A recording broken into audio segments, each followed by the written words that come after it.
E nós vamos falar um pouco sobre esse tema que já está ali, exemplo que inspira a influência dos pais na identidade dos filhos. Mais uma vez quero agradecer ao pastor Delci e a pastora Deise, tem me dado tantas oportunidades, né, aqui no Ministério de Família. Louvado seja Deus por isso. Se tem uma coisa que você não pode abrir mão, é a oportunidade que Deus te dá. Seja para lavar o banheiro. Se alguém te falar assim, irmão, pode lavar o banheiro lá comigo? Meu irmão, vai com amor no teu coração, porque essa obra não pertence a homem, não. Pertence a Deus. Quando alguém te convidar para ajudar em algum lugar, em algum ministério, seja o que for, dentro desse contexto de obra de Deus, vá com seu coração feliz por isso. Amém? Então, eu louvo a Deus por essa oportunidade, mais uma vez, né? E aí, diante desse tema, né, surgem algumas perguntas para a gente. A primeira pergunta é, quando você olha para você, no teu contexto familiar, você se vê como um exemplo? Aí não precisa responder, né? Então pode ser mais sincero do que tudo na vida, né? E aí você vai responder para você mesmo. Quando você olha para você lá no teu contexto familiar, lá na tua família, na tua casa, você olha para você mesmo como um exemplo que inspira o outro? Você se vê assim? Essa é uma pergunta que surge ali, né? Se você tem filho e você olha para ele hoje e vê ele iniciando os mesmos comportamentos que você, as mesmas atitudes, a mesma verbalização, tudo que o teu filho faz ou filha te remete a você mesmo. Isso é bom? Você está vendo acontecer isso? Isso é bom? Pensar sobre isso é importante, porque isso pode me trazer uma paz no coração ou uma angústia muito grande. Quando eu olho para minha filha e vejo ela iniciando os mesmos comportamentos que eu. Então isso pode me trazer paz, alegria no coração e dizer, que bênção, era isso aí mesmo. Ou eu posso dizer, misericórdia. Misericórdia, o que está acontecendo? Né? Eu só abri aqui um parênteses rapidinho que eu não falei. Os jovens e adolescentes ficaram, né, aqui, a classe hoje é única, assim como o departamento infantil, que retorna no próximo domingo, será com jovens, adolescentes, não é isso? Tá bom? Então, você que não tem filho ainda, que é um jovem, que está namorando, que está noivo, que vai casar, quando você olha para o teu comportamento e pensa que um dia tu pode ter filho ou filha, e se ele se comportar idêntico a você, como será? Vai ser bom para você ou vai ser uma frustração total? Porque existem essas possibilidades, não é? Não tem como fugir disso. Então, para a gente começar pensando sobre essa ideia de exemplo, qual é o exemplo que eu estou dando? Que eu estou transmitindo? Lembra que nós estamos falando de família. Então, pensa aí no teu ambiente familiar. Qual o exemplo que está sendo iniciado lá? Porque não tem jeito, vai ser copiado. Não existe como fugir disso. Vai ser copiado, né? Passa aí, por favor, para o outro slide. Na verdade, o primeiro, né?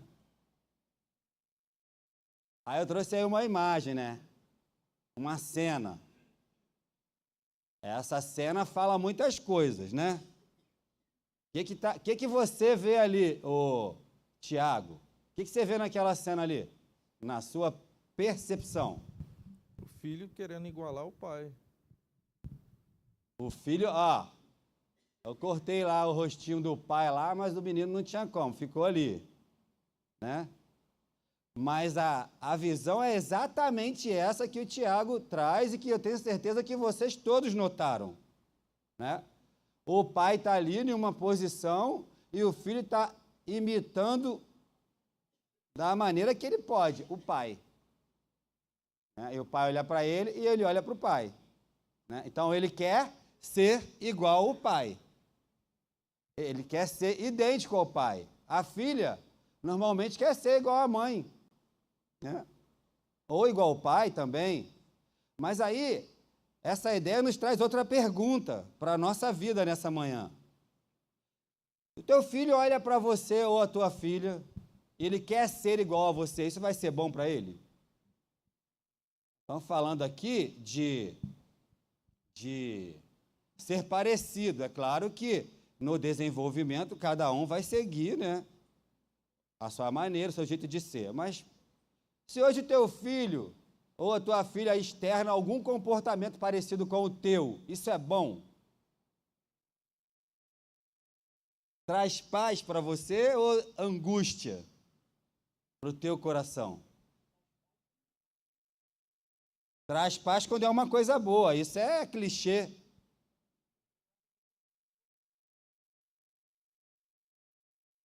Perfeito, chama a nossa atenção, nos leva a uma reflexão. Se o meu filho fizer algo que é errado e ele fizer e eu me lembrar que eu fazia igual.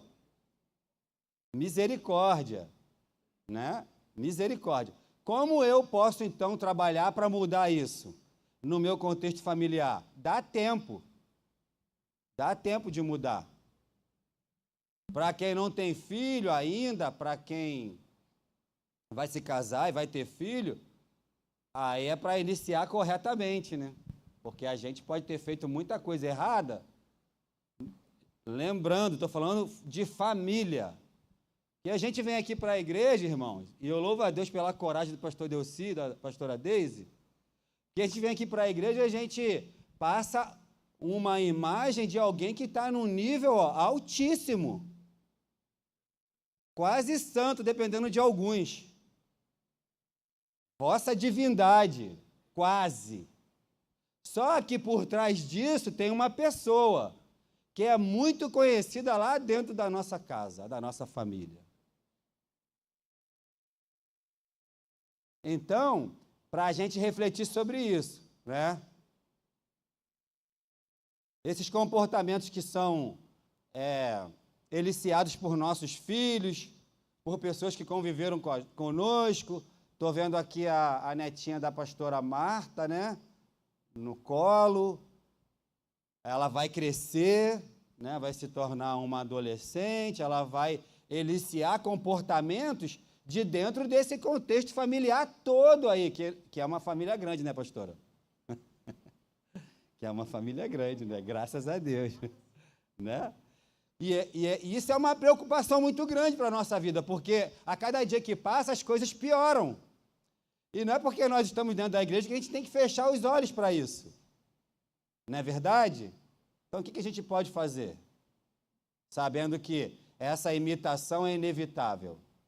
Tem comportamento que, ou na verdade o comportamento, ele é aprendido, né? Então, hoje, se o meu filho, que não tenho, fosse um garoto extremamente agressivo, qual é a criança que vai crescendo, se torna um adolescente, um jovem, extremamente agressivo e nasceu assim? Onde existe isso, cientificamente falando? Não existe isso. Isso é comportamento aprendido. Então, se esse meu filho é violento, ele aprendeu em algum lugar. E o primeiro lugar que ele aprende é dentro de casa. Né? Se esse meu filho foi crescendo e ele se tornou um mentiroso, ele aprendeu em algum lugar. E o primeiro lugar que ele aprendeu foi dentro de casa. Se ele é nervosinho e nunca pode ouvir um não, ele aprendeu isso em algum lugar. E o primeiro lugar ele aprende é dentro de casa. Né? Então, nós vemos muito isso atualmente, nesse tempo que nós vivemos, e muitas vezes nós queremos atribuir isso a tudo e a todos, mas a gente não volta esse olhar para nós, muitas vezes, né? E a gente vai tentar fazer isso hoje. Por favor, Naná. Eu repeti ali, né? Pode passar, Naná, por favor. Trouxe um versículo. Sejam meus imitadores, como também eu sou imitador de Cristo. Você já conhece o apóstolo Paulo dando referência dele. Ó, pode copiar a mim mesmo. Pode, porque eu copio a Cristo. Pode copiar. Será que você pode falar isso para alguém? Será que você pode falar isso para o teu filho, para a tua filha, para a tua esposa, para o teu marido? Será que você pode falar isso para o teu neto, para a tua neta? Será que você pode falar isso? Ó, pode me imitar. Pode fazer do jeitinho que eu faço, porque vai dar certo, você vai ser bem-sucedido. Pode fazer. Será que nós podemos falar assim? Pode passar, Naná, por favor. Nossos filhos nos copiam. Tudo de bom e tudo de ruim. Né, irmã? A irmã falou assim, não, se ele me copiar em algo que é bom, nossa, isso é extremamente motivador. Mas se ele me copiar em um comportamento ruim que eu tive, isso é extremamente frustrante para mim. Né? Mas isso pode acontecer, tá? Então, nossos filhos copiam nossas características boas, mas também as características ruins. Eles não precisam ser instruídos a nos imitar. Isso acontece naturalmente, independente da nossa vontade. Olha a seriedade disso. Né? Olha a seriedade disso para a nossa vida. Então, às vezes, eu não dou importância, por exemplo, a uma escola bíblica dominical, a um culto à noite. A minha presença na igreja é uma vez por mês. Eu faço o meu culto em casa. Eu não preciso vir a esse lugar para congregar, para estar junto com a igreja, que somos nós. Eu não preciso, na minha concepção. Só que o tempo passa, as coisas ficam cada dia mais difíceis e eu quero que meu filho venha. Só que eu nunca fui essa referência para ele. Eu nunca dei essa referência para ele. Mas eu quero que ele esteja aqui. E até por obrigação, vai lá. Porque lá você vai aprender a palavra de Deus.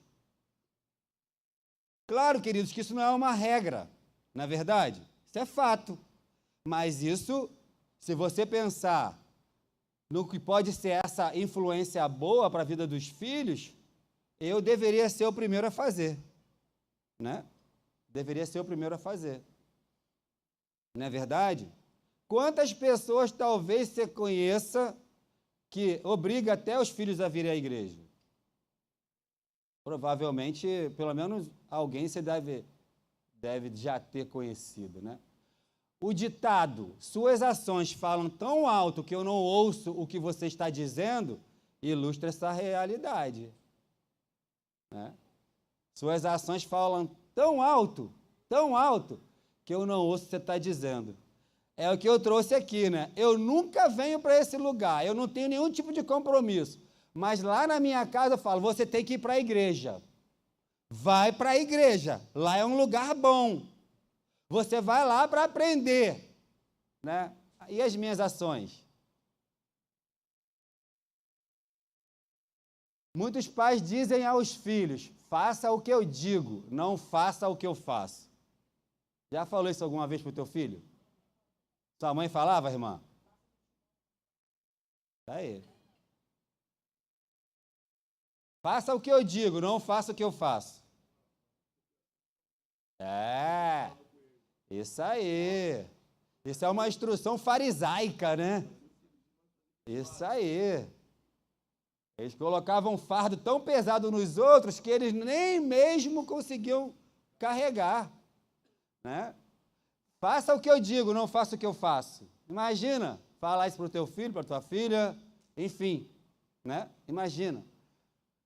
No entanto, pesquisas revelam que os filhos têm uma capacidade inata de reproduzir o que veem, imitando não apenas nossas ações, mas também nossos comportamentos e atitudes.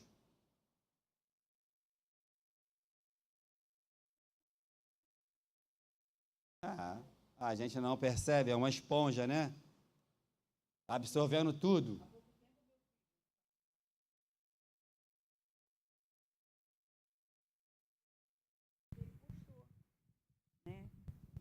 Meu filho, há pouco tempo, ele fez um almoço na casa dele e postou. E ele dizia assim, eu fiquei toda cheia, né? Nunca pensei que ele me observava tanto. Ele colocou, hoje o almoço na minha casa é por minha conta, mas essa honra não é para mim, é para minha mãe que me ensinou. Viu? Que legal. Então, tem uma série de ensinamentos aí a ser aplicados, né? Agora, pensa na influência que tudo isso pode ter, né? Na identidade de alguém. Aí a gente está falando de família, né? Então, a influência que tudo isso pode ter na identidade de alguém. Né? Para a gente refletir sobre isso. As pesquisas mostram que os pais exercem uma influência maior sobre os filhos do que a sociedade, a igreja ou a escola. Essa influência pode ser positiva ou negativa, dependendo das ações e atitudes que demonstramos diariamente. Então, isso aí é um dado, né, de pesquisa que diz que os pais exercem uma influência maior. Isso vai até contra o que muitas pessoas pensam. Vai lá para a igreja e você vai aprender o que é correto. Você vai aprender o que é correto dentro de casa. Dentro de casa. Vai lá para a classe da escola bíblica dominical que você vai aprender a obedecer as pessoas. Tem que aprender a obedecer dentro de casa. Esse é o papel exclusivo dos pais. Esse papel não pode ser negociado nem com a igreja.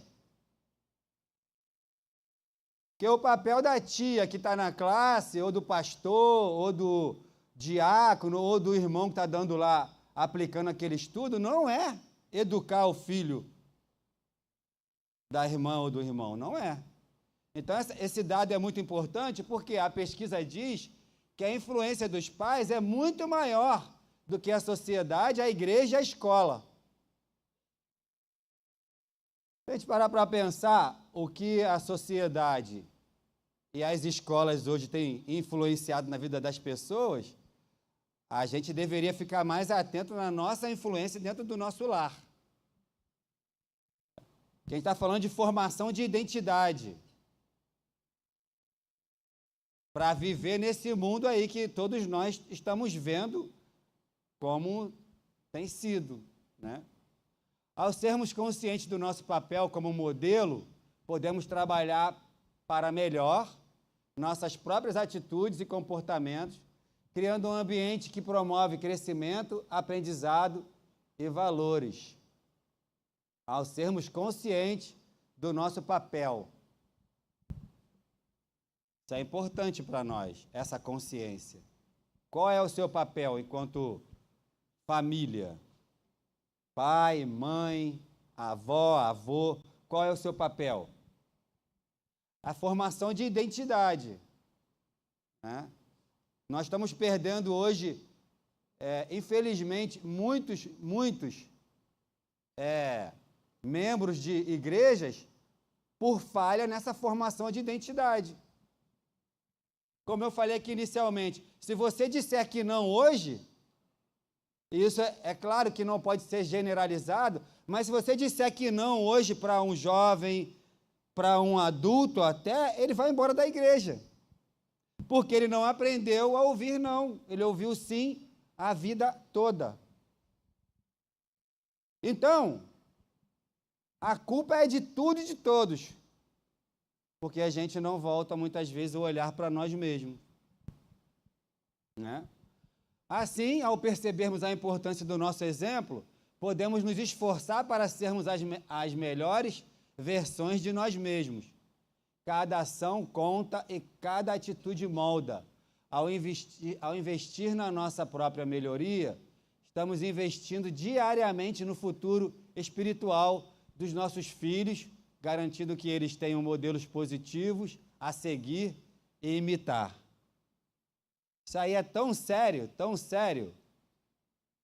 que eu conheci uma jovenzinha, na verdade eu conheço ainda. Ela mora lá, ela morava em 32, agora ela mora em Campo Grande. Pensa em uma coisa que deixava ela extremamente irritada. irritada, e pequenininha, tá? Tipo, 10, 11 anos de idade. Pensa em algo que deixava ela extremamente irritada. Se alguém falasse para ela assim, nossa, como você está parecida com sua mãe?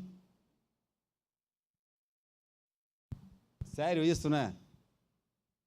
Eu ainda conheço ela. Não tenho mais tanto contato, mas conheço, sei onde ela mora. Se falasse para ela, pastora, nossa, como você está parecida com a tua mãe? E tinha mesmo, tem essa aparência, né? Com a mãe. Como você está parecida com a tua mãe? Ela se descontrolava, ficava irritada. Ficava com raiva disso, ela não queria parecer com a mãe. Só que aí, né? Como ela era adolescente, e a gente estava nesse meio, a gente foi tentar identificar o porquê dessa resistência. Porque se alguém falar assim, pô, você está parecido com seu pai, nossa, que honra, né? Está parecido com meu pai, que bênção. Né? E aí a gente foi procurar saber o porquê dessa resistência. Então, o primeiro argumento é, a minha mãe não é uma boa referência. Que isso? Como você pode falar isso da sua mãe? Você precisa honrar a sua mãe, a Bíblia é clara. Não, o senhor fala isso porque o senhor não conhece a minha mãe. O senhor conhece a minha mãe aqui na igreja, mas o senhor não conhece a minha mãe. Já pensou uma coisa dessas? Eu espero que ela tenha mudado, né, esse pensamento em relação à mãe dela. Eu ainda conheço, sei quem é, sei de quem estou falando, só que não tenho mais contato, né, como tinha, né? Quando eu era lá da IMO do 32, não tenho mais esse contato. Então, pensa sobre isso. Olha o que está sendo formado na identidade dessa, na época, adolescente. A minha esperança é que isso tenha mudado, né? Mas você já pensou se o teu filho... Repete lá, por favor. Samuel. Você já pensou o teu filho pensando isso de você ou a tua filha? Eu sei igual ao meu pai, a minha mãe, Deus me livre disso. Então, para a gente refletir sobre o que nós estamos construindo, porque você sabe que até um determinado momento você tem um papel fundamental na construção dessa identidade. Depois disso, você continua influenciando. Pode falar, meu irmão. Graças a Paz, igreja. Só para ilustrar um pouco o que o pastor Sérgio está falando, a família acabou de chegar da igreja, o pai, a mãe e os filhos, e um dos filhos falou assim, pai, vamos morar na igreja? Aí o pai falou assim, eu não estou entendendo por que essa pergunta. Nós temos nossa casa, nós temos todo o conforto e você quer morar na igreja? Aí ele falou assim, pai, porque na igreja eu não vejo o senhor falando palavrão, eu não vejo o senhor batendo na minha mãe, eu não vejo o senhor nos espancando, eu não vejo o senhor quebrando as coisas, eu não vejo o senhor dando grito igual um monstro. Na igreja é tão bom, pai, o senhor é tão bom na igreja. Então, na verdade, o que o pastor está falando, nós somos exemplos para os nossos filhos, seja na igreja, seja em casa. Algumas pesquisas, elas falam dessa ausência da família na vida das crianças. Porque eu estava até comentando aqui baixinho com a minha esposa. Hoje nós temos na igreja culto domingo e culto quinta-feira. 4 horas por semana, é isso? 4 horas por semana, 16 horas mensais, é isso? 16 horas por mês? Aí. Isso. Vamos botar 20 horas por mês. Sim, As pesquisas dizem que os filhos, os adolescentes, as crianças hoje está passando de 17 horas de telas diária, 17 horas de tela diária. E isso reduz muito o contato desse filho, dessa criança, desse adolescente com o pai. Então, a cada dia, a nossa responsabilidade como cristão, como ensinadores, como mestres, como pais, está aumentando. Verdade. E o exemplo que você traz é perfeito, né? Se encaixa perfeitamente tudo que nós estamos falando e nos leva a refletir, né? Tem muita gente aqui, muito jovem, que ainda vai se casar, muito adolescente que ainda vai crescer e vai, enfim, vai construir sua família. Mas isso é um tema para a nossa vida, não é para hoje, é para a nossa vida, né? Eu pesquisei aí pode pôr no próximo slide, Aninha? Alguns modelos de pais aí que estão presentes, né?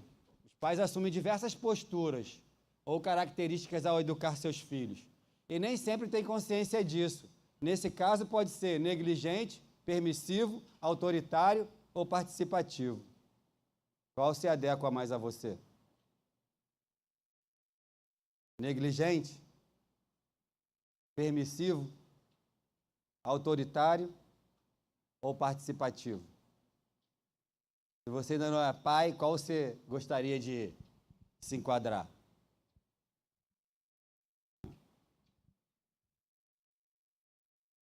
Tem ciclo que tem que ser quebrado, né? Às vezes eu tive um pai permissivo e eu me tornei um pai permissivo, mas isso traz muitos danos, então tem ciclo que tem que ser quebrado. Quem vai quebrar?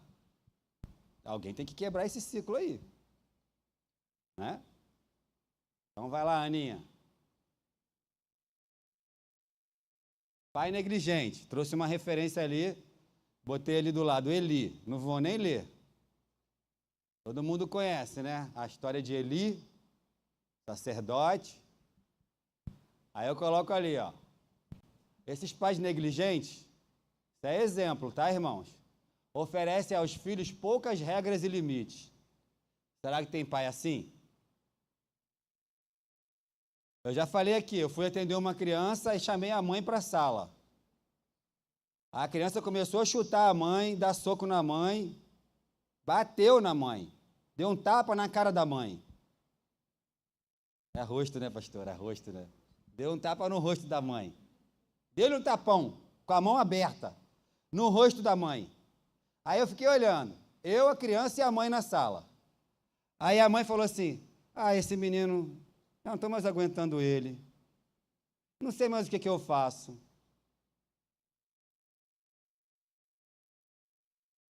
Estava acabando já o atendimento, por isso que eu havia chamado. Eu falei, a gente vai finalizar, tá bom? Na próxima semana a gente conversa. Não tinha nada mais a dizer, né? Então, poucas regras e limites. Agora, tu imagina essa criança que, na frente de outra pessoa, chuta a mãe, dá um tapa no rosto da mãe. O que essa criança, quando desenvolver, pode fazer? O que ela pode fazer? Onde quer que ela esteja, até num ambiente como esse, né? Até num ambiente como esse. Essa criança pode se descontrolar e ter comportamento extremamente agressivo. Assim como dá um pouco afeto e se envolve pouco nas atividades e na vida deles, né? No caso, oferece poucas regras e limites, pouco afeto e se envolve pouco na atividade da vida deles. Passam a impressão de que não há coisa mais importante do que... Passam a impressão de que há coisas mais importantes do que educar os filhos. Eles pensam que os outros, escola, igreja, os próprios filhos, etc., deveriam fazer isso. Mas quais são os resultados disso? Eu falei aqui, né? Imagina essa criança que nessa idade bate no rosto da mãe, chuta a mãe, empurra a mãe. Qual é o resultado disso? Ou qual pode ser o resultado disso com o passar do tempo? Né?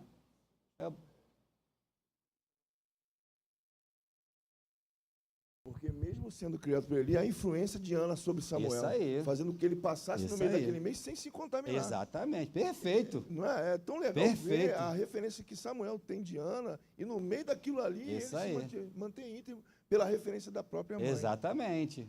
Olha o poder da influência, né? Então, se a minha identidade foi formada de maneira assertiva, provavelmente isso vai ser inegociável. Inegociável, pastor Marco. Eu estava conversando com o pastor Marco, né? Posso falar uma... Acho que você já até comentou aqui. O pastor Marco estava comentando que ele trabalhou em determinado lugar e por um período o salário dele aumentou muito. E ele ficou desconfiado, conversou com a esposa e ele achou que tinha alguma coisa errada. Aquele dinheiro que vinha... Se tiver, depois o senhor vai acertar, tá, pastor? Se tiver alguma coisa fora do lugar aqui. Aquele dinheiro que vinha a mais, ele guardava, com medo de um dia alguém cobrar e ele ter que devolver. Isso é identidade formada. Porque se eu estou precisando e bate lá um Pix na minha conta de R$5.000, embora seja crime não devolver, se veio errado, meu amigo, eu vou tentar ficar com aquilo para mim. Então ele está me transmitindo essa experiência. E eu estou aproveitando para falar, isso é identidade que foi forjada no desenvolvimento, né? E não muda. Provavelmente, se ele achar uma carteira com dinheiro, ele vai procurar o dono para entregar. Entendeu? Pode falar, pastor.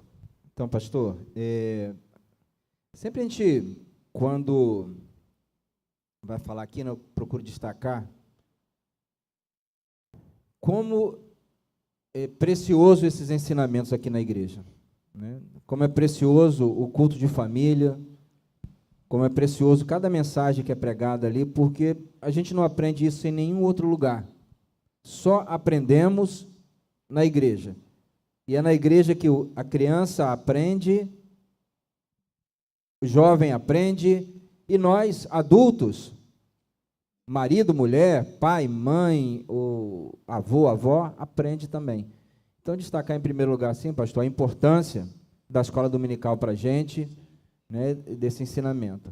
O pastor até citou aí, né, eu vou só reforçar, né, quando isso aconteceu comigo, eu trabalhava numa equipe com 4 pessoas, e 3 foram embora, e eu fiquei fazendo o trabalho de todo mundo, e eu fui abençoado com isso. Depois eu pude ir lá, né, onde eu trabalhava e ver os relatórios e vi que aquilo ali era nosso mesmo, né? Só que eu não estava acostumado, né? Mas apresentei o resultado que era para apresentar, graças a Deus. Mas foi bênção de Deus e pude usar em benefício da minha família, né? Mas quando o pastor comenta aí, né, acho que tantos assuntos tão importantes, pais negligentes, eu fico assim, pastor,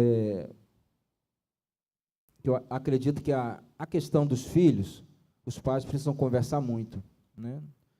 Porque tem pai que passa assim, fala lá com a sua mãe, resolve com a sua mãe que faz, né? Ou, ao contrário, a mãe chega a ser tão negligente. Quando eu digo negligente, não é por maldade, não. É porque a gente transfere responsabilidade. Não quero ter responsabilidade. E é responsabilidade dos dois. A gente não pode jogar isso.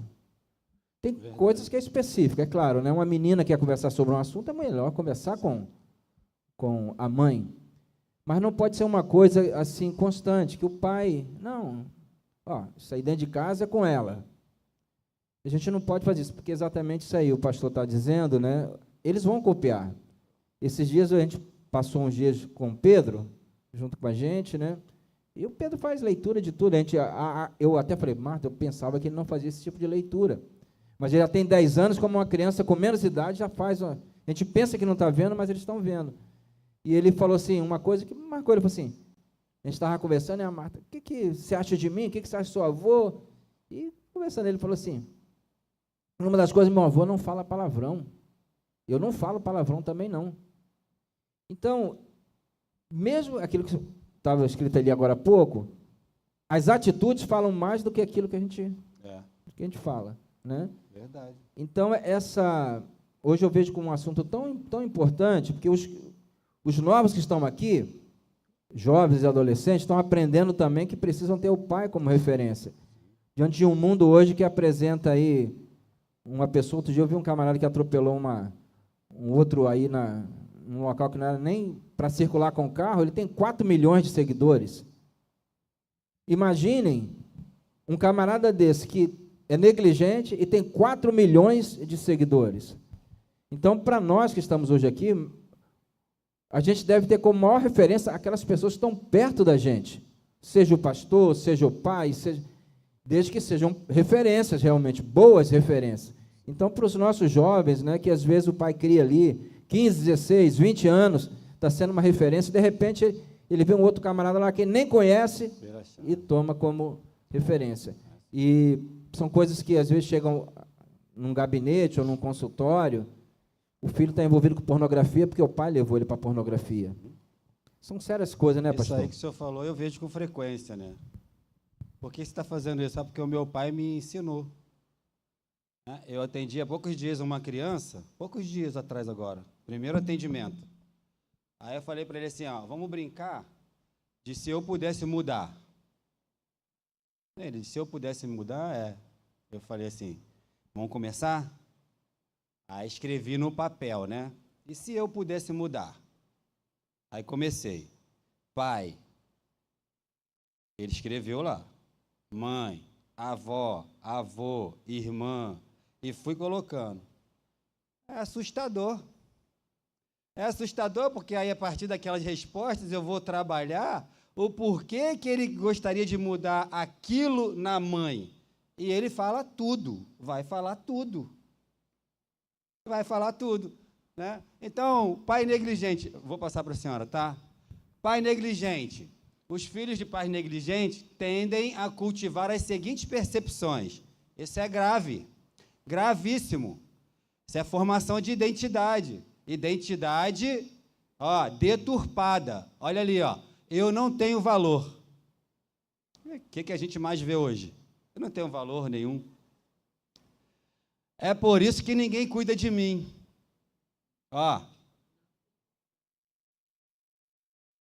Se ninguém cuida de mim, então nada vale a pena. Nada tem importância. Se meus pais não se importam comigo, certamente não há nada pelo que vale a pena se importar. Esse é o mínimo que eu trago, tá? Esse é o mínimo que eu trago, pensando no contexto familiar. Lembrando, nós estamos falando de exemplo que inspira. A capacidade, o poder de influência dos pais na identidade dos filhos, né? Pode falar, pastora. Graça e paz, igreja, mais uma vez, bom dia. Eu quero mais uma vez louvar a Deus, né, pela sua vida, pastor Sérgio. Testemunhar aqui rapidinho, né?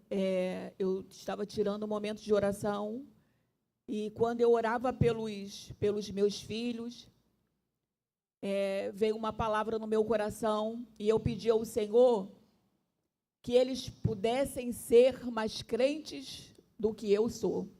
E quando isso veio no meu coração, brotou algo, né, relacionado a muita coisa que o pastor está trazendo hoje. Então, eu quero louvar a Deus pela sua vida.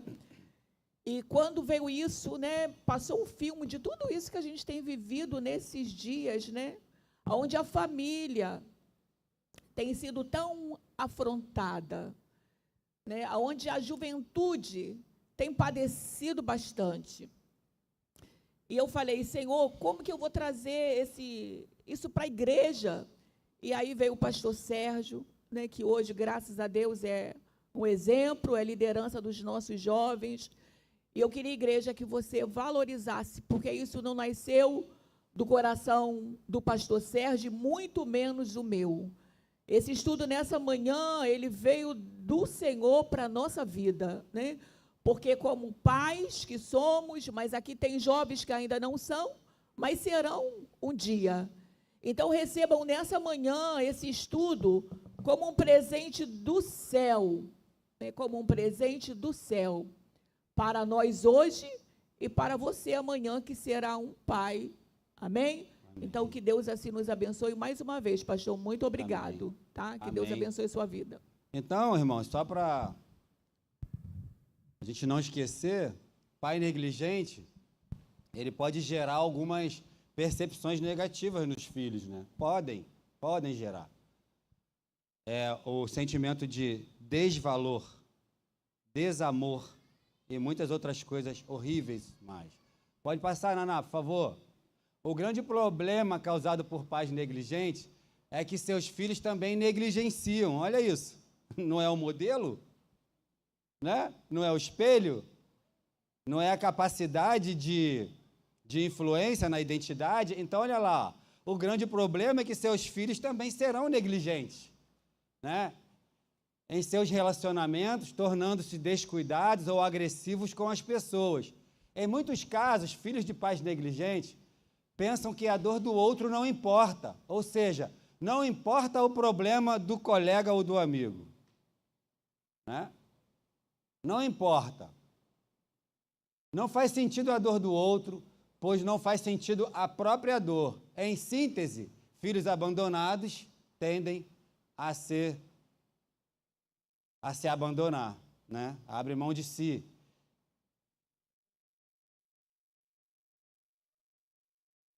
Isso aí.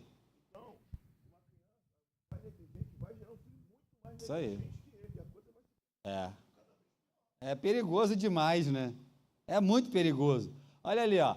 Dito essas palavras, filhos de pais negligentes tendem a negligenciar a si mesmo. Será que tu conhece alguém que negligencia a si mesmo? É claro que tem, e muita gente, né? Eles crescem com a sensação de terem pouco valor. Olha o desvalor aí, ó. E com alguma frequência aprendem a ferir a si mesmos. Sejam, aí eu vou utilizar aí, né, uma condição menos ruim, eu diria assim, né? Porque quando fala de ferir a si mesmo, a gente pode pensar em diversas coisas. Então, sejam com notas baixas, doenças, mau comportamento e etc. É uma forma de receberem algum cuidado. Tu já viu? Já viu o peso disso? Né? Eu provavelmente, eu até me lembro disso, eu dizia que estava doente para minha mãe ficar pertinho de mim. Né? Talvez tenha um adolescente aqui, uma criança que faça isso. Né? Mas se eu tenho esse comportamento, ou eu tenho carência afetiva, ou eu não tenho nenhum tipo de aproximação de quem eu estou querendo tanto perto. Né? O detalhe é que essa ideia transforma os adultos que têm carência afetiva de hoje, que sofrem, que querem atenção plena, que tudo eles precisam estar em primeiro lugar, e eles são únicos. Né? Então você vai percebendo que se isso não é tratado, dentro da família, isso, como foi dito pelo pastor Richardson, vai sendo perpetuado, só que com uma amplitude cada dia maior. E aí é que está o problema. Né? Para a gente pensar, né? Porque, pelo menos em teoria, não era para isso tudo acontecer dentro do nosso contexto, porque a gente tem uma orientação que fala sobre tudo isso. Está aqui, ó. Não é estudo, não, está aqui, ó, fala sobre tudo isso. Mas aí, a necessidade, né, de algo que é tão importante para a nossa vida também traz à tona a nossa dificuldade, o quanto nós somos frágeis, o quanto nós precisamos melhorar nesse cuidado dentro do contexto familiar. Vai, Naná, por favor. Foi? Assim como os negligentes, os pais permissivos, botei lá, ó, uma referência. Se trata de Davi. Oferecem poucas regras e limites aos filhos, mas, diferentemente daqueles, o anterior, dão bastante afeto aos filhos e se envolvem muito nas atividades. Isto, por si só, pode parecer bastante positivo, e de fato é, mas, infelizmente, não é só positivo. Ocorre que pais permissivos acabam demonstrando outra forma de negligência. Embora afetivos, eles são irresponsáveis e pouco participativos quando se trata de chamar a atenção dos filhos ou quando se trata de deixar que os filhos sofram as consequências dos seus atos. Isso é uma coisa em extinção. Quer falar, irmão? Tá. Eu vou acabar de ler, o irmão pode passar para ele, tá, Pete? Os pais estão sempre prontos a superproteger os filhos. Isso provoca o sentimento de fragilidade no filho, dando-lhe a impressão de que ele não tem condição de enfrentar nada sozinho. Papai e mamãe sempre têm que agir. Né? Isso deixa os filhos inseguros, tristes, provocando uma incômoda baixa autoestima. Vivenciei isso. Tratando com um adolescente, já quase sendo jovem, ele chegou em casa e falou para a mamãe que o pastor falou que não podia fazer isso, que isso não era correto, que a Bíblia dizia outra coisa em relação àquele comportamento. Tratei com o filhinho da mamãe. Só que o filhinho da mamãe chegou em casa e comentou com a mamãe que o pastor orientou ele que aquilo não era correto. O que aconteceu? A mamãe do filhinho veio reclamar com o pastor. E o pastor teve que manejar tudo aquilo. E ainda, graças a Deus, que ela veio questionar comigo que tinha tratado daquela situação. Porque muitas vezes, usando, por exemplo, esse modelo aqui, né, atual onde estou, muitas vezes a gente trata e quem vai responder por isso é o pastor presidente. Não, eu vim aqui falar com o senhor porque aconteceu isso com meu filho. Então, olha isso, ó, o que pode causar na vida em decorrência de pais permissivos. Olha isso. Que situação que a gente está vivendo, né? O pai e a mãe que não aceita que o filho ouça não na igreja.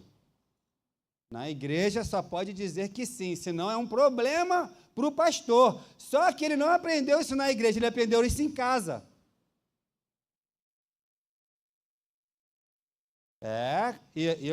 Eu estou falando aqui de um adolescentezinho já indo para a juventude, mas isso acontece com adultos, com jovens adultos. Por que você fez isso? Por que você falou assim? Por que isso? Por que isso?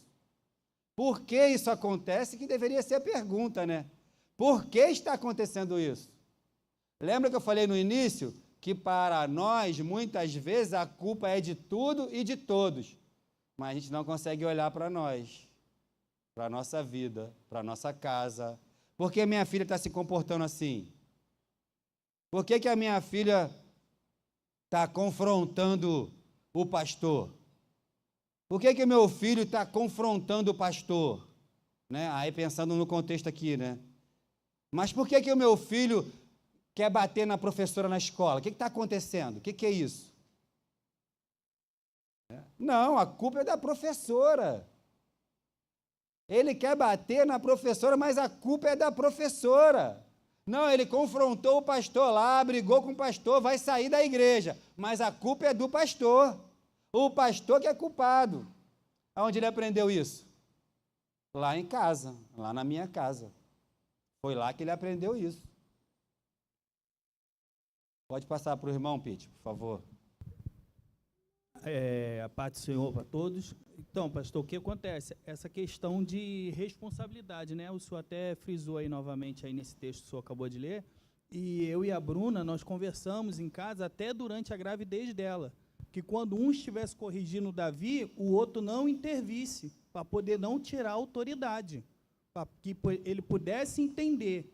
E às vezes acontece lá em casa, dela chamar atenção, ele vir chorando até a mim, e eu falar para ele, meu filho, resolve com a sua mãe, for você e a sua mãe. Às vezes ele está brincando com algo que a gente vê que ele vai se machucar, a gente pede para ele parar, e ele não para, ele se machuca. E quando ele vem chorando, a gente fala, a gente te avisou que você ia se machucar, isso é consequência da sua desobediência. Então, assim, procuramos desde já, né, ensinar ele as coisas que ele deve fazer, que ele não deve fazer. E assim, eu peço a Deus todos os dias que eu seja um bom pai para o meu filho, eu seja um bom esposo para minha esposa, né? E porque eu sempre falei, eu quero ser o pai que o meu pai foi, mas eu Aí. não quero ser o marido que ele foi. Olha aí. Tá vendo? Então a gente vive isso, né? Mas muitas vezes a gente vai, repito, como o pastor Richardson comentou, a gente vai perpetuando isso. Alguém tem que quebrar isso. Alguém tem que quebrar esse ciclo. Pode ir, por favor, Naná. Pais autoritários. Tem algum? Autoritário? Botei lá, outra referência. Se trata de Saul ali. Oferece muitas regras e limites, mas pouco afeto e pouco envolvimento na vida dos filhos. Né? Faz o que eu faço. Ou faz o que eu mando. Nem sei mais. Oferece muitas regras e limites, mas pouco afeto, pouco envolvimento. Podemos caracterizar esses pais como mandões. Meu pai é mandão. Eu ouço isso todo dia quase. Meu pai é mandão. Tá, tudo bem. Autocrático. Algumas vezes ditatorial. Né? Pais autoritários acham que sabem de tudo e que sua experiência e papel os autoriza a não precisar dialogar. Né? Olha aí o detalhe. A minha experiência de vida, né? A minha vivência cristã, 40 anos de servo do Senhor, rapaz, você chegou agora, né? Então, a minha vivência, a minha experiência, ela me dá aquela condição ali, né? Eu não preciso dialogar, é isso aí, ponto e acabou.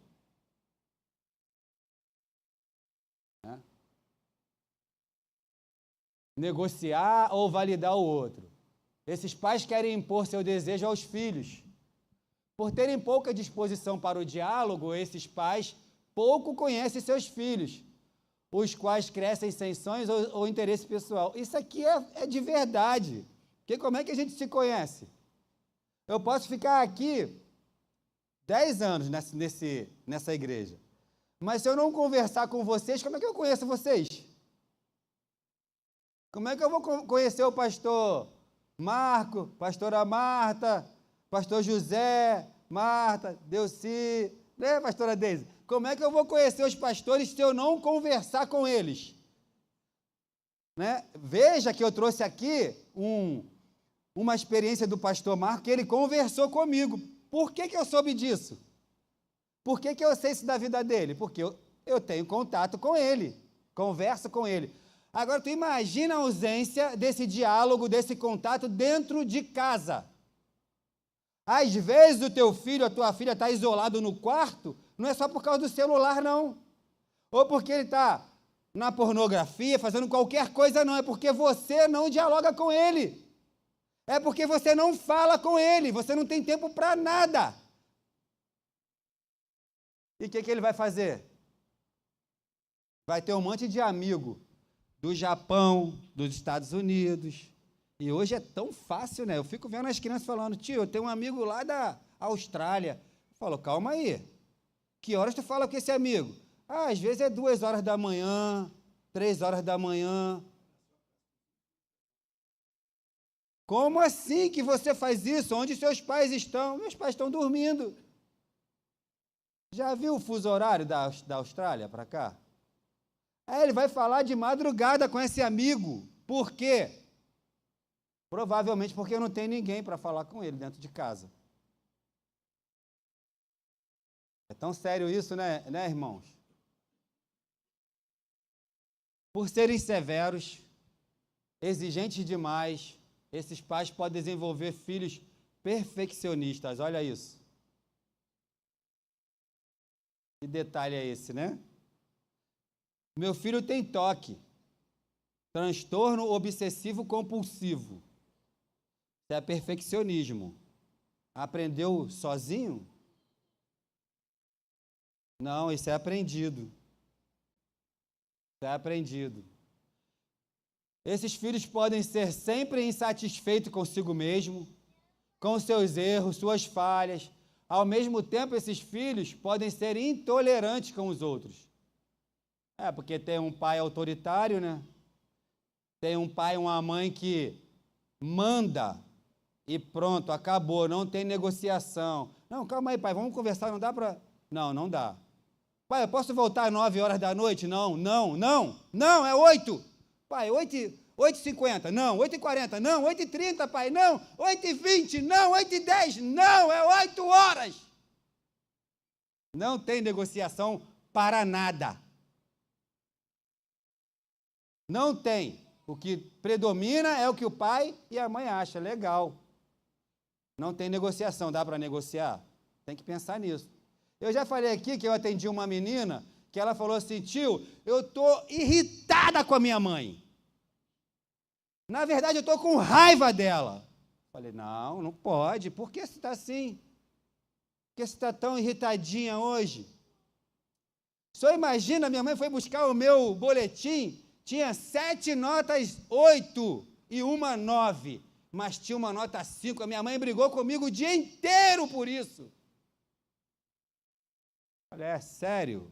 É, tio, a minha mãe brigou porque eu tinha uma nota 5 e as outras notas tudo altíssimas. A minha mãe brigou comigo todo aquele dia.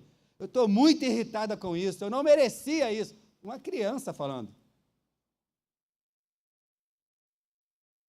Vai gerar alguma coisa, né? Pode passar, Naná, por favor. Os pais ideais. Eu trouxe ali o último, né? Participativo. Não botei nem referência. José, Noé, Abraão, Jó. Impõem regras e limites, mas também dão muito afeto e se envolvem diretamente na vida dos filhos. Como é possível ser um pai ou mãe ideal? Provavelmente o segredo está no diálogo. Fundamentados num diálogo maduro, esses pais explicam aos filhos o porquê das decisões tomadas. São firmes e claros nas explicações e, ao mesmo tempo, demonstram importar-se com os filhos, pois não consideram perda de tempo dedicar minutos ou mesmo horas à exposição de razões aos filhos. Essa atitude demonstra que os pais participativos não confiam em que a sorte vai determinar a felicidade presente e futura na família. Para a gente não tem sorte, não. Crente não tem sorte e nem coincidência. Não existe isso para crente. Né? Pode passar, Naná. Segue aí 2 características de pais participativos. Não apenas dizem aos filhos que isto ou aquilo está errado, eles vão além. Eles dizem qual o comportamento esperado, focando a postura correta e não ressaltando a postura errada. Acabei de dar um exemplo, né? Uma criança externando um sentimento negativo em relação à mãe. Eu estou com muita raiva da minha mãe. Por quê? Por isso, isso e isso. Ela sabia o porquê da raiva. Mas por que estava acontecendo com aquela criança? Por causa da postura de ressaltar o que está incorreto ou errado. Diante de tantas coisas boas, a gente tem o hábito, né, ou está propenso de só ver o que não está, ainda que seja uma coisa, quando na verdade deveria ser conversado. Isso aí. Pais participativos são amorosos e afetivos e, ao mesmo tempo, firmes e disciplinam. Esse detalhe é importante. Deixa o pastor falar, porque é a mistura aí, né, pastor? Irmãos, eu na minha casa, né, um exemplo, eu sempre fui participativo, mas, às vezes, eu percebia que não tinha uma boa aceitação. Aí eu entrava com autoritarismo e dizia, não vai porque eu não quero, eu estou mandando. Porque quando o diálogo não chegava a um acordo. Então, uma gotinha do autoritarismo ali é até bom para deixar dentro do participativo, né? Aí. Deixar, quem manda aqui é o equilíbrio aí, é né? o pai e a mãe. Então, já que não teve um acordo, a gente busca esse acordo. Não havendo o acordo, então é porque eu estou determinando. É isso aí. Deixa eu terminar de ler só essa parte, pastor. Ó. Pais participativos são amorosos, né, afetivos e, ao mesmo tempo, firmes e disciplinam. Né? Você vê que aquela pessoa que tem dificuldade com disciplina é porque ela não teve essa gotinha de autoridade ali muito presente, então ela tem dificuldade. Eles levam a sério o texto bíblico de Efésios 6:4, onde o apóstolo Paulo apresenta a responsabilidade dos pais para com os filhos. Pastor. É um desafio, né, pastor? Porque quando criamos os nossos filhos, esse filho é seu, você não transfere ele para outra pessoa, né? É seu filho. Então, é desafiador. E é cansativo, irmãos. É por isso que, no início, o pastor até falou o exemplo que a gente, às vezes, quer transferir para a escola, para o professor, para o pastor, só para o pai, né? Mas é didático, né? Assim, você tem que não desistir de educar teu filho. Você vai conhecendo o seu filho e também você vai se moldando aquilo que eu preciso mudar nisso aqui. A gente vai ter que conversar sobre isso. Sim. Né? Não tem uma receita. Porque minha mãe, ela criou 12 filhos. A fala da minha mãe era lei. Tipo, não hoje por isso. Eu já expliquei. Não se tinha muito que perguntar, mãe, porque ela falava assim, porque eu já expliquei que é por causa disso aí que eu falei para vocês, vocês não vão sair essa hora, porque primeiro teu pai também não quer, e eu também não quero. Então, eu fico vendo hoje o meu exemplo, né? Eu criei minhas filhas e agora tem meus netinhos lá. Eu vejo a Maísa. Agora, Maria, acabou. Eu, como vó, falo, poxa, podia deixar mais um pouquinho. Mas eu falo, não posso interferir, não, ela é a mãe. Né? Aí eu fico, acabou, a mamãe falou que acabou. Isso aí, perfeito. Né? Perfeito. Vejo o Pedro, a Marília fala, não, mãe, se ele não vai fazer, não, senhora. Aí eu falo, poxa, podia deixar mais um pouquinho. Mas eu não posso interferir, porque ela é a mãe, irmãos. Isso aí. Né? E ela fala assim, ô mãe, mas comigo a senhora falava assim, não era? Aí eu falo, não, filho, tá certo, é assim. Isso aí. Entende? Então, a gente tem que entender, né? Mas é difícil, irmãos, educar hoje. Não é fácil, não. Isso é importante, porque a gente está falando de família, de igreja, mas a gente está criando filhos que se tornam adultos para viver nesse mundo. Né? Então, você viu aí há pouco tempo, poucos dias na televisão, o rapaz aí que é piloto de kart e que espancou o menino está lá, ó, entre a vida e a morte no hospital.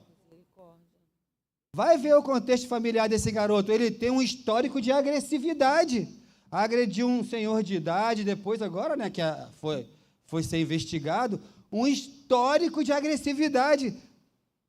Cara, olha o que está acontecendo, você viu, 19 anos, você viu o que aconteceu lá no Sul? Um grupo de jovens com adolescente mataram um cachorro.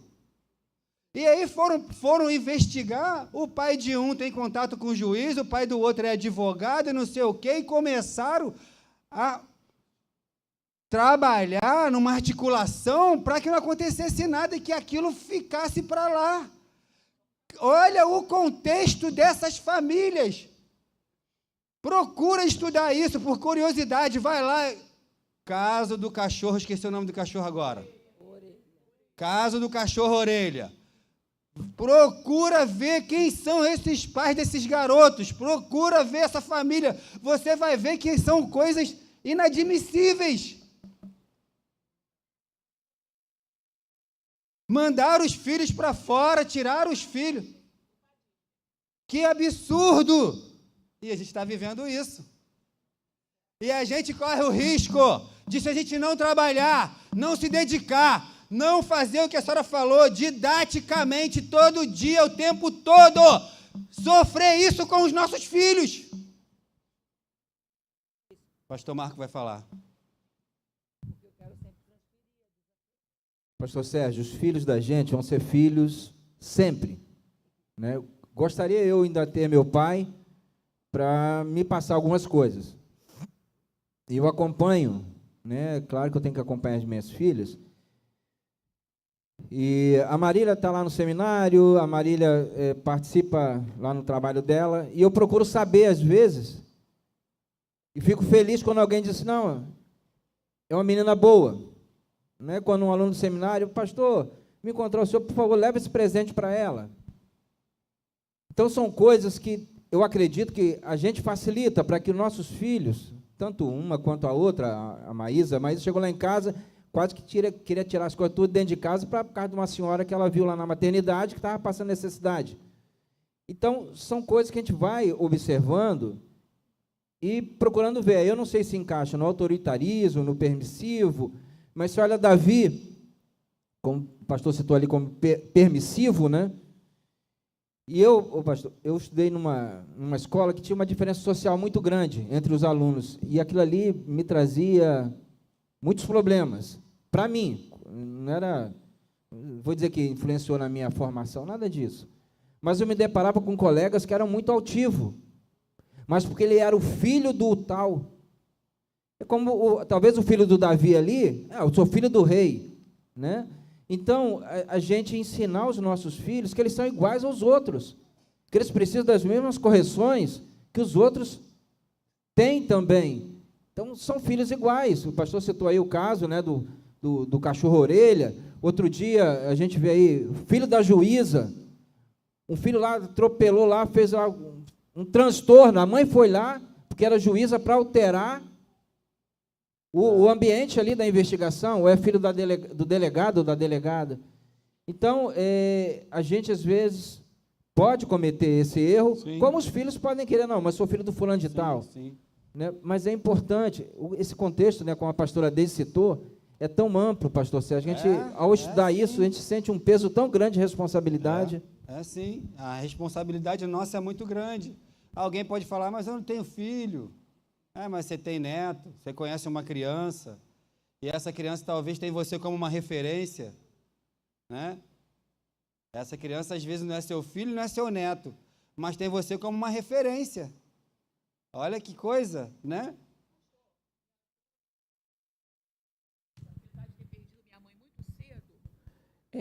Apesar de ter perdido minha mãe muito cedo, eu vivi isso dentro da minha casa, né?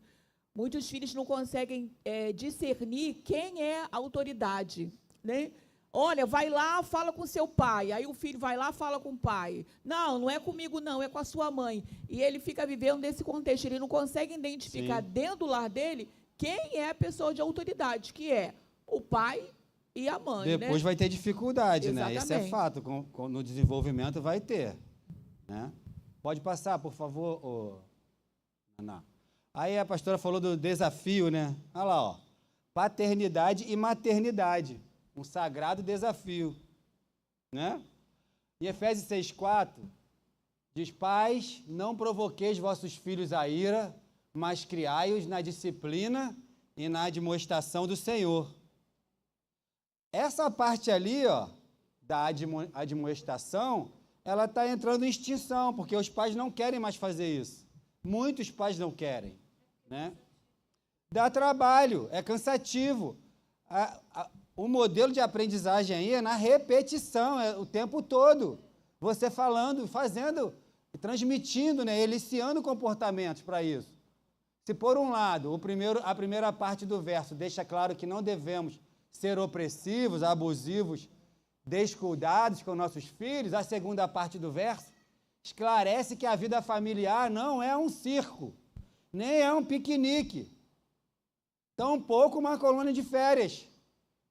Na família cristã não é tudo festa, gargalhadas, brincadeiras. Na vida familiar deve haver, sim, disciplina e admoestação. Pastor José deu aqui o exemplo. Não, eu sempre fui... Dá para perceber, o pastor José, ele é transparente. Transparente, você olha para ele e você vê. Mas ele falou aqui, ó, que não, tinha horas que eu tinha que falar não e ponto, não. É exatamente isso. Ó, na vida familiar deve haver disciplina e admoestação, sim. Se nós negligenciarmos isso, enquanto família, aqueles componentes que necessitam dessa referência vão sofrer mais tarde. Vão sofrer, inevitavelmente.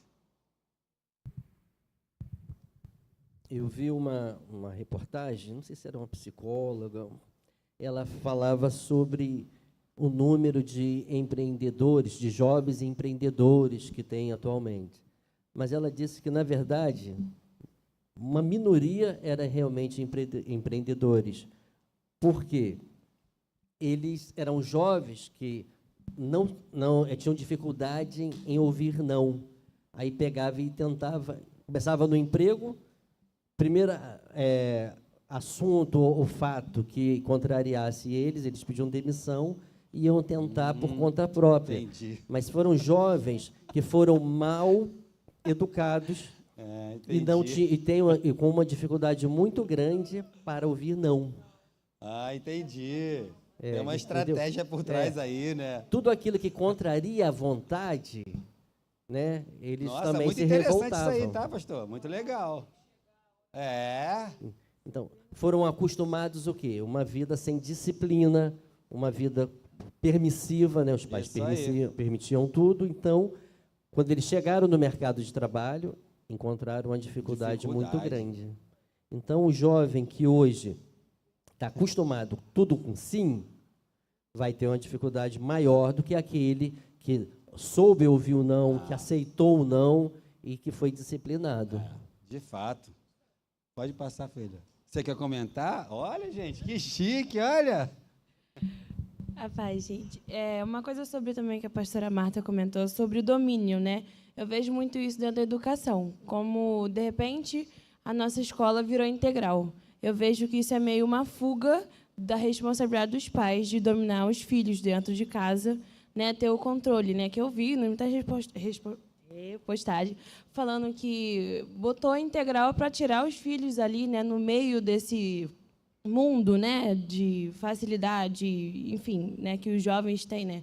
Então, é mais fácil colocar meu filho de 8 às 5 da tarde, porque ele vai estar dentro de 4 paredes, né? Vai ter alguém ali que não sou eu, que é para cuidar, tem a hora certa para estudar, comer. É mais fácil chegar em casa depois das 5, ele ficar dentro de casa ali de noite, porque é difícil, né, liberar o filho à noite para sair por aí. Eu vou ter um domínio maior, porque eu vou estar de 5 às 10 com ele, e com isso vai sendo, né, com tudo, né, só piorando, né, a ausência de tudo da criança, né, só vai... Parabéns. Você pode aplaudir o Senhor? Ele merece mesmo, né? Porque só ele para nos dar essa condição, né? Pode passar, Naná, por favor. A segunda parte do versículo citado é um aviso aos pais sobre a seriedade da paternidade e da maternidade, mas também é um recado indireto aos filhos sobre o que devem esperar de seus pais. Que detalhe interessante, né? Você não pode fazer teu filho ficar irado, mas tem um contraponto ali, né? É verdade que os filhos devem esperar que seus pais os protejam, os auxiliem, que sejam sempre presentes, demonstrando carinho e compreensão. Mas também é verdade que os filhos devem esperar que seus pais sejam firmes. Imagina um filho que tem um pai que pode tudo. Eu queria dizer, sabe o quê? Vou falar. Imagina o filho que olha para o pai e tem um pai como um banana. Imagina, vai criar um filho abacaxi, legal. Né? Imagina, meu pai é um banana mesmo, estou nem aí, meu pai é um bobo. Né? Então, eles devem esperar.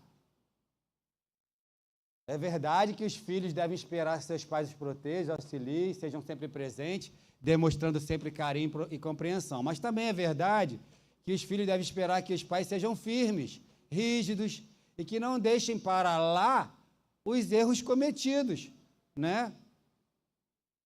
Fecha os olhos, não estou vendo nada. Uma família segundo o coração de Deus é um misto de cuidado e proteção, juntamente com disciplina e admoestação. É o versículo, é a orientação do apóstolo. Pode passar, por favor, filha? Servir de modelo é a forma mais eficaz de ensinar. Servir de modelo é uma das formas mais poderosas de ensino. Mais poderosa. A palavra destaca a importância do ensino por estilo de vida. Em várias passagens bíblicas, um exemplo claro é Deuteronômio, você já conhece, né? Que nos instrui a amar a Deus de todo o coração e a inculcar esses valores em nossos filhos em todas as situações do dia a dia. É difícil isso, né? É muito difícil. Ensinar é difícil. É muito difícil. Aí, tem alguém lá atrás? Tá. Tá bom. É a Leila? Tá bom, Leila. Aí entra no contexto que a Nathalie falou, né?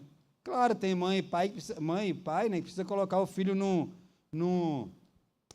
modelo integral. Mas também tem mãe e pai que quer colocar o filho na escola antes de poder.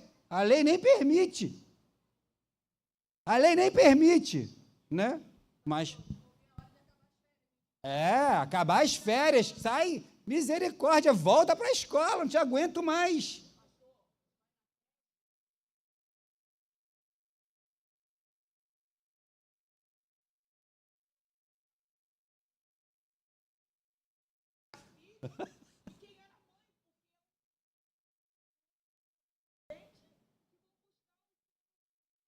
Meu Deus. É isso aí.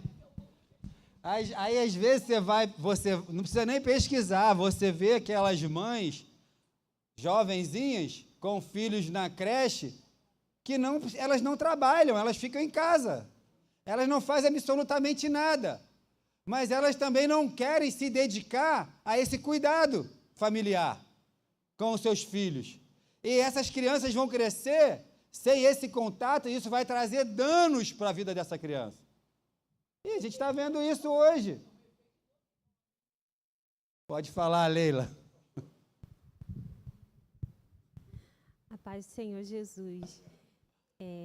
Esse tema veio bem a calhar, né, para os nossos dias atuais, né? Afinal, os filhos eles não vêm com o manual de instrução, né, como fazer com cada um. Então, é sempre bom a gente estar trazendo esses assuntos para o nosso dia a dia. E essa semana eu estive conversando com alguns colegas no meu trabalho sobre algo que eu tenho identificado, observando, né, refletindo. Hoje eu tenho uma personalidade, eu tenho um caráter que foi fruto da educação que eu recebi, das coisas que a minha mãe fez comigo, né? E aí eu falava assim, mas esse tipo de atitude aqui que a minha mãe tinha, eu não quero repetir com os meus filhos. Isso aqui eu não quero, isso aqui também não, isso aqui também não. E aí você para e pensa, mas essas atitudes que eu não quero replicar para os meus filhos, foi o que forjou o meu caráter. E se eu não fizer dessa forma, como vai ser os meus filhos quando forem adultos? Então, é um ponto de reflexão, porque hoje eu vejo, né, a minha geração fazendo isso. Não, isso aqui eu não vou fazer que nem minha mãe fazia. Ela não tinha conhecimento. Mas e aí? Como que vai ser os seus filhos quando eles forem adultos? É só essa reflexão que eu queria trazer para a igreja. Perfeito, porque o modelo que é assertivo, que é bom, positivo, ele deve ser copiado. Talvez o problema, né, a gente tem falado aqui de perpetuar, é que a gente acaba perpetuando o que não é positivo, né? Mas se eu tive uma criação boa, se a minha mãe me educou, o meu pai, e eu sei quem eu sou, eu posso replicar, né, Leila? Esse modelo para o tempo atual, né?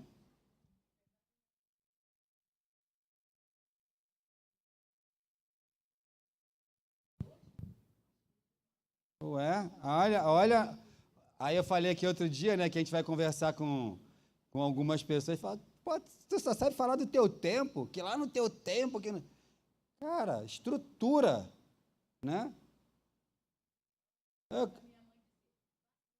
É.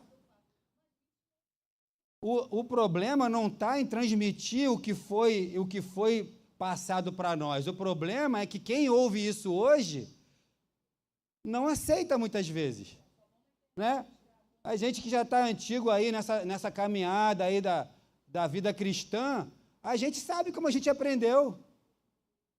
Eu até conversava com o pastor Marcos, a gente não pode transmitir o modelo que a gente aprendeu na totalidade, não é porque o modelo foi errado, não, a escola foi perfeita.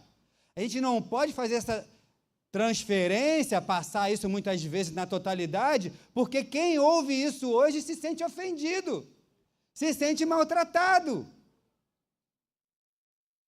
Não é?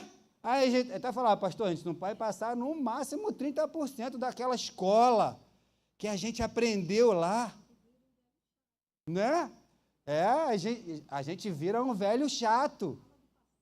Só fala do passado. Gente, né? Mas não é porque a escola não foi uma boa escola, não é por isso. É porque as pessoas que ouvem hoje, elas não aceitam. Elas não querem mais ouvir isso. Né?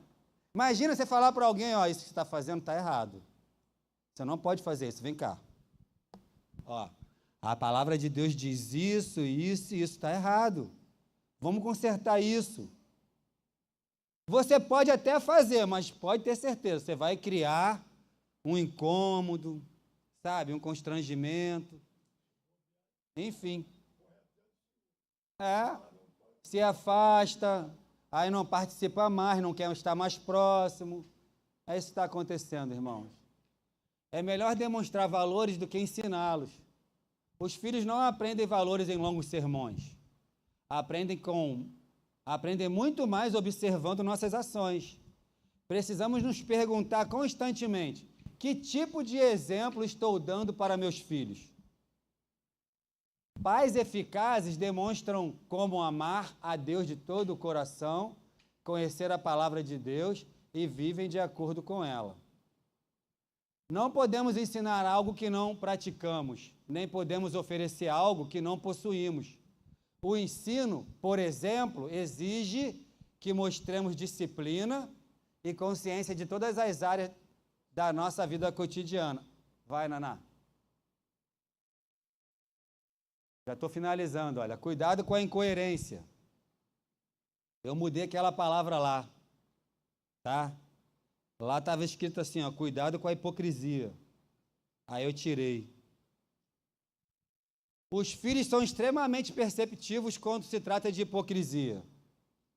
Rapidamente detectam qualquer inconsistência em nossas palavras, ações, especialmente vindo dos pais. Isso pode gerar uma reação negativa significativa. Se os pais não forem exemplos consistentes do que ensinam, os filhos podem se afastar de Deus e desenvolver uma insensibilidade espiritual. Isso é o que a gente mais vê. Eu já ouvi jovem falando assim: se for para eu ser um crente igual ao meu pai, eu nem vou na igreja. Eu já ouvi. Se for para eu ser uma crente igual a minha mãe, eu nem vou na igreja. E, infelizmente, tem muitos filhos nossos que não vêm à igreja, isso não pode ser generalizado, por causa de nós. Infelizmente. Infelizmente. Podem se afastar e criar uma insensibilidade espiritual. No entanto, quando os filhos veem seus pais amando e obedecendo a Deus diariamente, eles são inspirados a seguir o mesmo caminho, facilitando a criação dos filhos que desejam obedecer e aprender mais sobre a palavra de Deus por conta própria. Né? Você instruiu no caminho, você foi lá, né? Junto. A apatia espiritual nos filhos muitas vezes surge quando elas ou eles, né, convivem com pais incoerentes. É crucial que nossa conduta seja consistente, tanto dentro quanto fora de casa. Isso é o que chamamos de princípio do homem único, ou da mulher única. Você é o que é.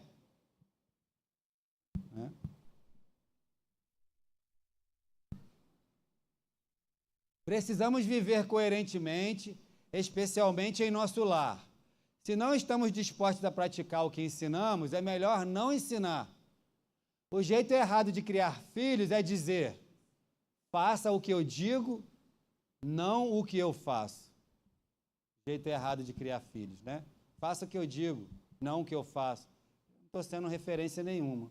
O jeito certo seria: faça o que eu digo e o que eu faço, né? Pode imitar o que eu estou fazendo. Pode fazer do jeito que eu estou fazendo, tá? Ó, pode olhar para mim. Pode olhar para mim. Imagina, né? Imagina que bênção, né? Pode olhar para mim. Imagina que bênção. Você vê o seu filho fazendo tudo corretamente e aquele comportamento remete ao seu próprio comportamento. Imagina. Que bênção, né? Do jeito que seria frustrante, né? Angustiante se fosse ao contrário, né? Essa coerência é fundamental para formar filhos que valorizam e seguem os princípios que desejamos transmitir. A família é o seu primeiro ministério. Dedique-se a ela e honre a Deus com suas atitudes. Então, você quer influenciar positivamente seus filhos, seus amigos, né? Aí está um pouquinho do que a gente pode pensar, né? Sobre como fazer isso. Eu sei que essa manhã foi uma manhã de muita reflexão, né? Ao preparar esse estudo, né? Claro que... Meu Deus, me ajuda, tem misericórdia, Senhor. Mas é assim mesmo. Eu também estou no contexto aí da aprendizagem, eu preciso aprender, né? Eu preciso viver uma vida coerente, eu preciso, né? Nós não podemos mais perder os nossos filhos para o mundo por causa do nosso comportamento.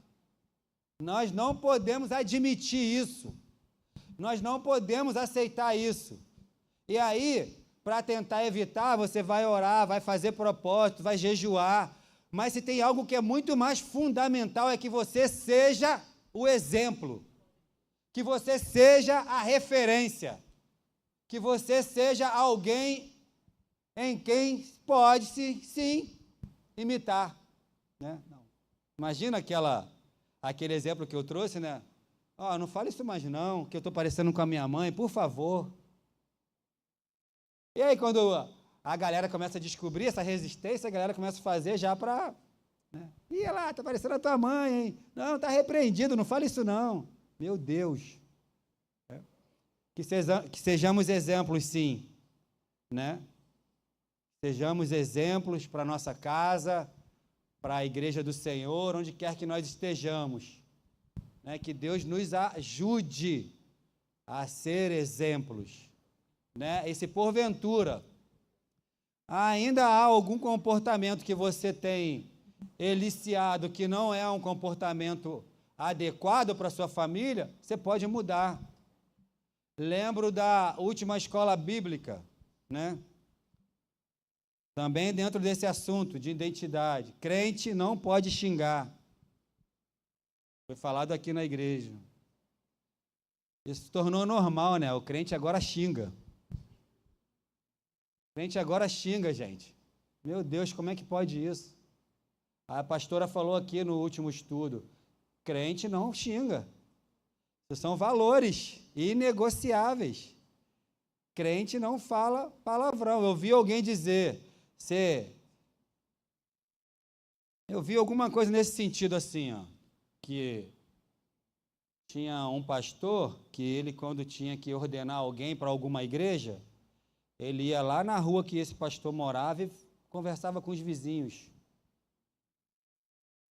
para conhecer o pastor antes de ordenar. Você vai ser pastor em tal lugar. Ele ia lá na rua para conversar com os vizinhos do pastor.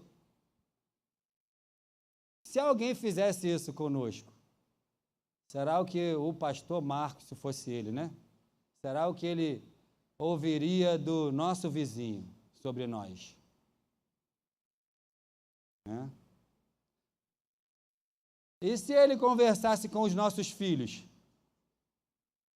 Ó, eu vou ordenar seu pai a pastor aí numa igreja, aí ele vai...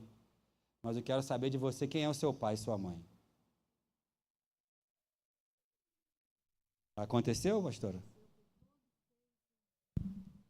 A paz do Senhor, igreja. Isso aconteceu com um cunhado meu, foi todo feito um trabalho familiar muito sério, muito profundo. Eu fiquei assim, eu não sabia que isso podia acontecer, né? Para ele ser nomeado lá, ele subiu lá um grau, lá na metodista que ele é, e foi feito esse trabalho. Muito sério mesmo, familiar, foi conversar com a minha irmã, foi conversado com os vizinhos, tudo. Não vai passar por essa prova, hein? Meu Deus. É, que prática, né? Legal, né? Imagina. Tá? Imagina, né? Imagina ser reprovado, né? Ah, a gente tem assunto aí para, como o pastor Delci falou, até mais tarde, né? Só que não dá. É.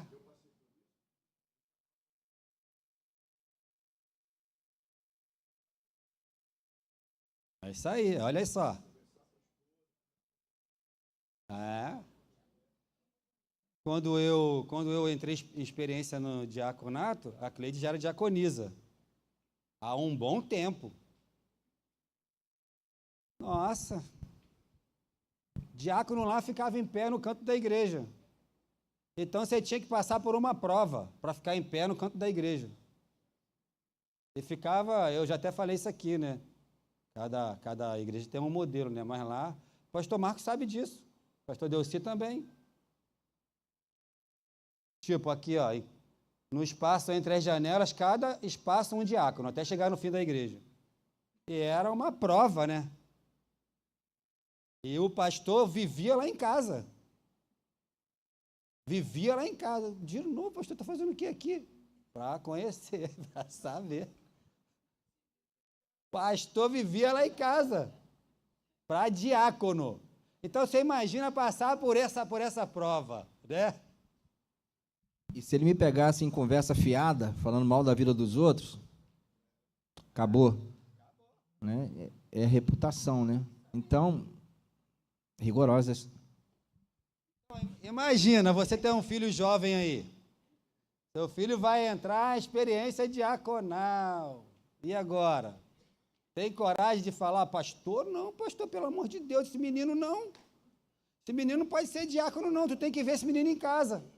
Você já pensou passar por essa prova? Que luta, hein? Para a nossa vida? Então... Pois é. Então, meu irmão, olha só. Deus tem o melhor para a nossa vida, mas a gente precisa ser orientado. Né? E a sua família é o teu maior ministério, não tem como ter outro maior. Cuida do que Deus colocou na sua mão. Seus filhos precisam de orientação. Você que ainda não tem filho, guarda essa palavra no seu coração. Guarda essa palavra no seu coração, porque você um dia vai ter. E quando você tiver, você gostaria que o teu filho fosse igual a você, a tua filha? Tá bom? Que Deus abençoe a vida de vocês. Nós passamos ali, 5 minutos do horário. E dava para passar umas 2 horas, se fosse o caso, mas não podemos, tá? Deus abençoe. Queria pedir que você aplaudisse o Senhor nessa manhã.